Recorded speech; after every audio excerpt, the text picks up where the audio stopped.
कड़कड़ाती खून जमाने वाली ठंड पड़ रही थी। जंगल की झाड़ियों से घिरा हुआ डाक बंगला काफी दिन में जितना सुंदर दिखता था, उतना ही इस रात के कोहरे में भयंकर नजर आ रहा था। डाक बंगला या यूं कह लीजिए सरकारी गेस्ट हाउस, जहां सरकारी कर्मचारी, नौकरशाह और मंत्री लोग रुक सकते हैं। उस रात मनमोहन अपनी बीवी अनु, बेटे रवि और बेटी जीविका के साथ वहां रुकने आया होता है। वो एक आम आदमी होता है, इसलिए भुगतान भरकर वो वहां ठहरता है। अब कोई गेस्ट हाउस नजर ही नहीं आ रहा है मुझे, इसीलिए यहाँ आना पड़ा। माफ करना रवि बेटा। क्या पापा आप भी? ये डाक बंगला कितना खौफनाक नजर आ रहा है, इसमें हम अगले 2 दिन कैसे बिताएंगे? रवि बेटा, कॉलेज का लास्ट ईयर चल रहा है तुम्हारा, इतने बड़े हो गए हो फिर भी इतना डरते हो। अब हम भी क्या करें?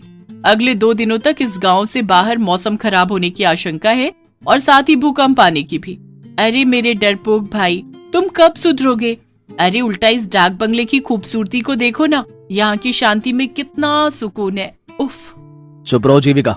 वो चारों अपने अपने कमरों में आराम करने चले जाते हैं। रवि और जीविका एक कमरे में सोते हैं और मनमोहन और अनु एक कमरे में।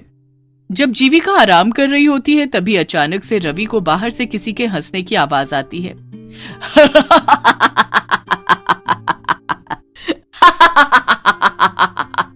मेरे पास आओ, आओ, आओ मेरे पास आओ। ये किसकी आवाज है? कौन है? रवि के पसीने छूटने लगते हैं और वो बालकनी में जाता है। तभी उसे वहाँ कोई नीचे नहीं दिखता है और ना ही दूर दूर तक जंगल में कोई नजर आता है। यहाँ तो दूर दूर तक कोई नजर नहीं आ रहा है, फिर ये आवाज किसकी थी? जीविका, तुम पागल हो क्या? ऐसे कोई करता है क्या? मैं कितना डर गया एक पल के लिए। सॉरी, मैं तुम्हें बस इतना कहना चाहती हूँ कि तुम अपने मन में से इस डर को भगा दो। ये जगह दिखने में जितनी हॉन्टेड है उतनी असल में है नहीं यार। थोड़ी देर बाद वो चारों खाना खाने नीचे आते हैं। तभी एक बूढ़ी काकी उन्हें खाना परोसती है। मैं झूठ क्यों बोलूंगा, मैं सच कह रहा हूँ, ये डाक बंगला सही नहीं है। मैंने अपने कानों से उस औरत की आवाज सुनी है। चुप करो यार भाई, मैं भी वहीं थी, तुम भी वहीं थे, तो उस औरत की आवाज सिर्फ तुम्हें क्यों सुनाई दी? मेरे कानों में क्या हड़ताल हो गई थी? हाँ? शट अप जीविका। हाँ बेटा, इतना मत घबराओ।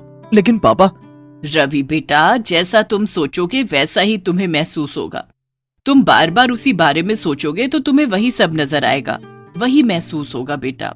चुपचाप खाना खाइए, वरना ठंड में जल्दी ठंडा हो जाएगा। वैसे भी डाक बंगले की दीवारों को शांति पसंद है, हल्ला नहीं। जी काकी। सभी खाना खाकर सो जाते हैं, लेकिन रवि को रात को नींद ही नहीं आती। वो हर वक्त बस उस आवाज के बारे में ही सोचता है। तभी उससे कमरे का दरवाजा अपने आप धीरे धीरे खुलते हुए दिखाई देता है। ये क्या? ये दरवाजा अचानक से कैसे खुल रहा है? ये सब क्या हो रहा है? दरवाजा अपने आप खुल जाता है और रवि बिस्तर से उठकर हिम्मत जुटाते हुए दरवाजे के पास जाता है। तभी वो एक काले साए को फौरन सीढ़ियों से नीचे की तरफ भागते हुए देखता है। ये देख रवि की सांसें तेज और कलेजा कांपने लगता है। कौन था वहाँ? कौन था? और ये क्या? ये पेपर, इस पे तो खून की स्याही से लिखा है, मैं तुम सबकी जान ले लूंगी। क्या? तभी रवि बहुत ज्यादा डर जाता है और वो तुरंत मनमोहन, अनु और जीविका को उठाकर उन्हें सब कुछ दिखाता है और साथ ही वो पेपर भी दिखाता है। मेरा यकीन कीजिए माँ पापा, मैं झूठ क्यों बोलूं भला? मैंने सच में किसी काले साए को सीढ़ियों से नीचे की तरफ भागते हुए देखा है। और ये पेपर, इस पर खून की स्याही से लिखा है, देखो आप। उस पेपर से वो सब लिखा हुआ मिट चुका था। ये देख रवि के होश उड़ जाते हैं। ऐसा कैसे हो सकता है? रवि एक काम करो, तुम और जीविका हमारे कमरे में सो जाओ। चारों एक साथ सोएंगे तो किसी को डर नहीं लगेगा। लेकिन पापा, मैं डर नहीं रहा, मैं बस मेरी और आपकी सबकी भलाई के लिए कह रहा हूँ। यहाँ से चलिए। आप सब भूत प्रेत में विश्वास नहीं करते होंगे, लेकिन मुझे है। रवि भाई, तुम कुछ ज्यादा ही सोच रहे हो। बस रवि, चलो सोने अब और कुछ नहीं सुनना है हमें। पहले ही तुम्हारे पापा और मैं बहुत थक चुके हैं। कोई रवि की बात समझने की कोशिश ही नहीं करता और सब एक ही कमरे में सो जाते हैं। जैसे तैसे रात गुजर जाती है।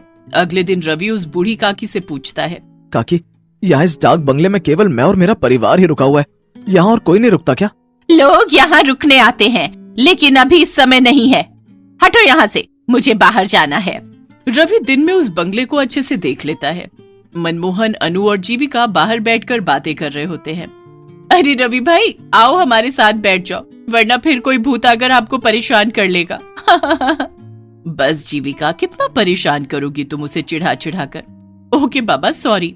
रवि कुछ दूर टहलने जाता है और तभी उसे एक लड़की दिखाई देती है जो सुनसान सड़क पर फूल बेच रही होती है। साहब, साहब फूल ले लो ना साहब, गुलाब, चंपा, चमेली, मोगरा, जास्मीन, सारे फूल हैं मेरे पास। नहीं, मुझे नहीं चाहिए कोई फूल। अच्छा ठीक है, लेकिन मेरी बोनी हो जाए इसलिए एक फूल तो ले लीजिए प्लीज साहब। रवि उस फूल को खरीदकर अपनी माँ अनु को बालों में लगाने के लिए दे देता है। बाद में जब अनु बाथरूम में मुंह धोने जाती है तभी वहाँ की लाइट अचानक से बंद चालू होने लगती है। अरे इन लाइट्स को क्या हो गया अचानक से? और जब अनु आईने में देखती है तभी उसके पीछे एक औरत खड़ी होती है जिसकी शक्ल काफी ज्यादा खौफनाक होती है। अनु की चीख सुनकर सभी उसके कमरे में भागे चले आते हैं और उसे वहाँ पर बेहोश पाते हैं। माँ आंखें खोलो ना माँ। थोड़ी देर बाद जब अनु को होश आता है तभी वो उन तीनों को सारी घटना बताती है।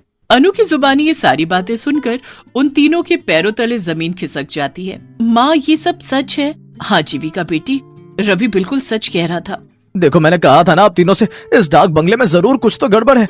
मनमोहन जी मुझे कुछ नहीं पता, हम कहीं और रुक लेंगे, चाहिए तो जंगल में रुक लेंगे, लेकिन इस भूतिया डाक बंगले में बिल्कुल नहीं। हाँ पापा, अगर माँ और रवि ने यहाँ कुछ ऐसा महसूस किया है तो हमें यहाँ नहीं रुकना चाहिए। हाँ अनु ठीक है, अपना अपना सामान ले लो, हम सब अभी इसी वक्त यहाँ से निकलते हैं। चारों अपना सामान पैक करके वहाँ से निकलने लगते हैं, लेकिन तभी वहाँ डाक बंगले के मुख्य दरवाजे पर वो बूढ़ी काकी खड़ी हो जाती है। काकी हमें जाने दीजिए, हमें अब यहाँ नहीं रहना है। नहीं कहा ना, एक बार जब कोई इस डाक बंगले में आ जाता है तो वो फिर से वापस नहीं जा पाता। नहीं, आप हमें यहाँ जबरदस्ती रुकने के लिए नहीं कह सकती काकी, हमें जाने दीजिए प्लीज। मतलब ये कि तुम सब अब हमेशा हमेशा के लिए यहीं पर रहोगे, इंसान बनकर नहीं बल्कि भूत बनकर। उतने में अचानक से वो बूढ़ी काकी अपने भूतिया रूप में बदल जाती है और वहाँ आसपास सभी भूत इकट्ठे हो जाते हैं। ये सब देखकर चारों की रूह कांप उठती है और रोंगटे खड़े हो जाते हैं। नहीं, बचाओ! वो चारों भागने की कोशिश करते हैं लेकिन उनके पैर नहीं हिल पाते हैं और वो जमीन से चिपक कर रह जाते हैं। नहीं, हमने यहाँ रुककर बहुत बड़ी गलती कर दी, हमें यहाँ रुकना ही नहीं चाहिए था। बचाओ! ये हमारे पैरों को क्या हो गया? ये हिल क्यों नहीं रहे? हमें बख्श दो, हमें जाने दो यहाँ से, जाने दो, हमें जाने दो। नहीं, कहा था ना मैंने। अब तुम सबका अंत है, तुम सब भी हम भूतों की बिरादरी में शामिल हो जाओगे आज। ये तो वही फूल वाली लड़की है। यही तो इस डाक बंगले का नियम है, एक बार जो यहाँ पर आया वो वापस जिंदा नहीं लौट पाता, उसे तो मरना ही पड़ता है। ये सब मैंने शुरू किया था क्योंकि कई सालों पहले इसी डाक बंगले में काम करते करते गेस्ट ने मेरी जान ली थी, क्योंकि मैंने उसे सोने की तस्करी करते हुए पकड़ लिया था और मैं उसका जुर्म पुलिस को बताऊं, इस डर के कारण उसने मुझे मार दिया, क्योंकि सभी इंसान ऐसे ही होते हैं, मतलबी और बुरे। सारे भूत अब उन चारों के पास आने लगते हैं और चारों काफी ज्यादा घबरा जाते हैं। लेकिन तभी हम यहाँ से भाग तो नहीं सकते, लेकिन अपने मुंह से भगवान को याद तो कर सकते हैं। माँ, पापा, जीविका, हनुमान जी ही अब हमें बचा सकते हैं। वो चारों एक साथ हनुमान चालीसा बोलना शुरू कर देते हैं। जय हनुमान ज्ञान गुण सागर, जय कपीस तिहु लोक उजागर, रामदूत अतुलित बलधामा, अंजनी पुत्र पवन सुत नामा। बंद करो, बंद करो।